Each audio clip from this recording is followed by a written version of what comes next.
नमस्ते दोस्तों, आपका स्वागत है हमारे कहानी और स्टोरी चैनल पर। यहाँ हर रोज होती है एक नई कहानी। हर कहानी में छुपा होता है एक राज। तो तैयार हो जाइए, क्योंकि हम आपको सुनाने वाले हैं ऐसे प्रेम कहानी के बारे में जिसने एक ही परिवार के 7 लोगों को मौत के घाट उतारा। तो आपका स्वागत है। पूरे परिवार की हत्या के साथ हुआ था इस लव स्टोरी का एंड। शवों की लग गई थी कतार।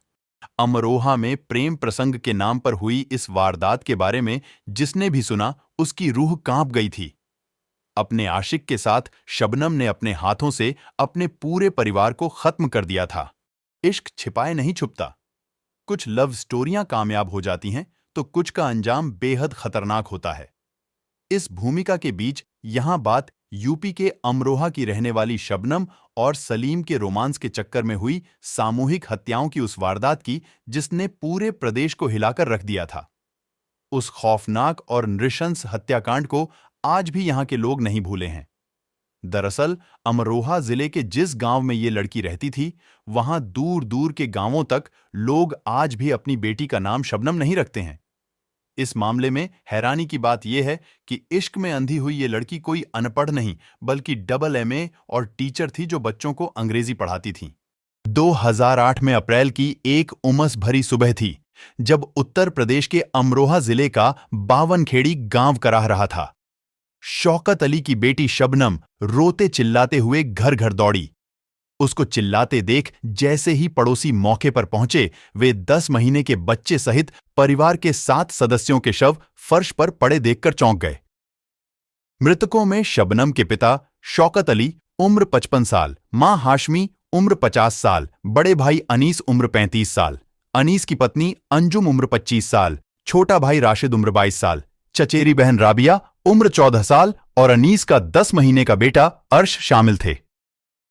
सैफी मुस्लिम समुदाय से ताल्लुक रखने वाली शबनम ने शुरू में दावा किया कि अज्ञात हमलावरों ने उसके घर में घुसकर सभी को मार डाला। हालांकि जब पुलिस ने उससे पूछताछ की तो वह इस बात का संतोषजनक जवाब नहीं दे पाई कि वह हमलावरों से कैसे बची।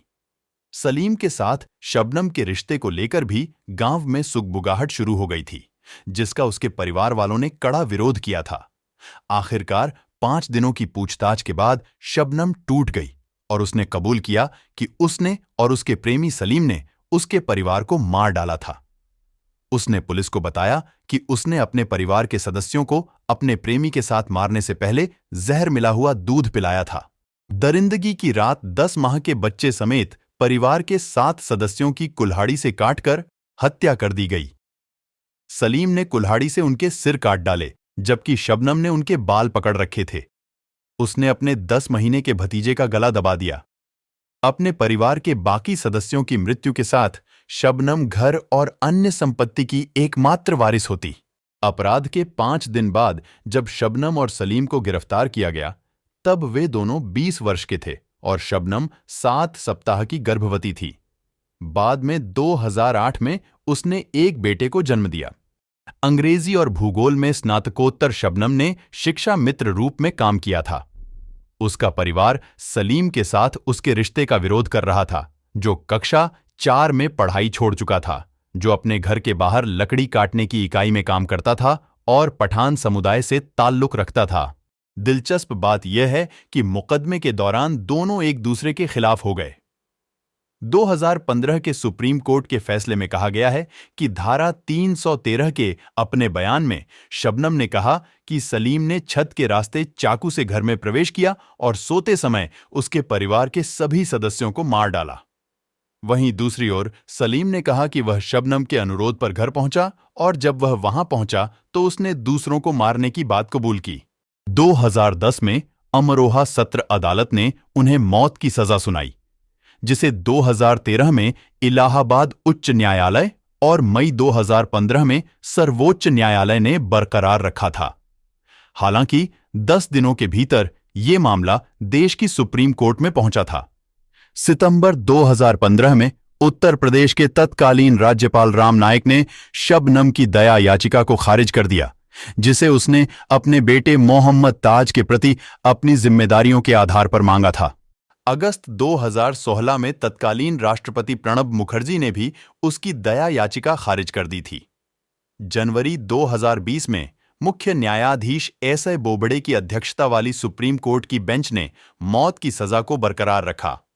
शबनम और सलीम वर्तमान में अपराध के लिए मौत की सजा पर हैं, क्योंकि सुप्रीम कोर्ट ने उनकी सजा को बरकरार रखा है।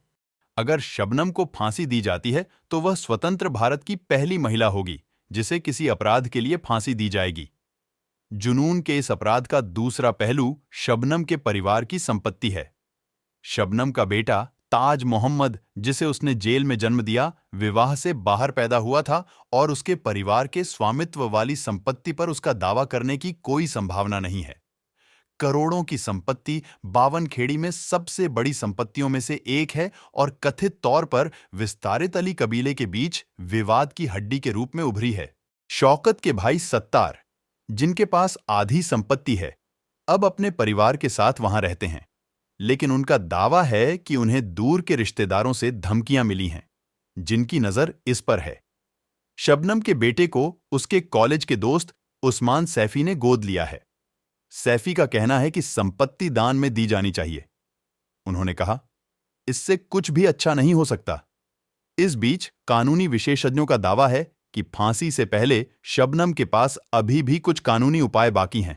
शबनम की वकील एडवोकेट श्रेया रस्तोगी ने एक बयान में कहा, शबनम के पास बहुत महत्वपूर्ण संवैधानिक उपाय हैं जिनका प्रयोग किया जाना बाकी है। इनमें इलाहाबाद उच्च न्यायालय और उच्चतम न्यायालय के समक्ष विभिन्न आधारों पर उसकी दया याचिका की अस्वीकृति को चुनौती देने का अधिकार शामिल है और समीक्षा याचिका पर फैसले के खिलाफ सुप्रीम कोर्ट में क्यूरेटिव पिटीशन दायर करने का अधिकार भी है। साथ ही कानून के तहत यदि एक ही मामले में कई लोगों को मौत की सजा सुनाई गई है तो उन्हें एक साथ फांसी दी जानी चाहिए। इसलिए शबनम और सलीम को फांसी तभी दी जा सकती है जब दोनों के सभी कानूनी विकल्प खत्म हों। कोर्ट के फैसले पर शबनम के चाचा चाची ने खुशी जाहिर की है। हम नरसंहार के समय घर पर नहीं थे। जब हम सुबह वहां गए तो चारों ओर खून फैला था और कटे शव पड़े थे। शबनम के चाचा ने कहा, अपराध क्षमा योग्य नहीं है। उन्होंने कहा, फांसी के बाद वह शबनम के शव को स्वीकार नहीं करेंगे। फरवरी 2021 में मीडिया रिपोर्टों में कहा गया था कि शबनम अली स्वतंत्र भारत में फांसी की सजा पाने वाली पहली महिला हो सकती है। उत्तर प्रदेश के राज्यपाल और भारत के राष्ट्रपति ने शबनम अली की दया याचिका खारिज कर दी। अब उनके 12 साल के बेटे मोहम्मद ताज ने भारत के राष्ट्रपति से उनकी सजा रद्द करने की गुहार लगाई है।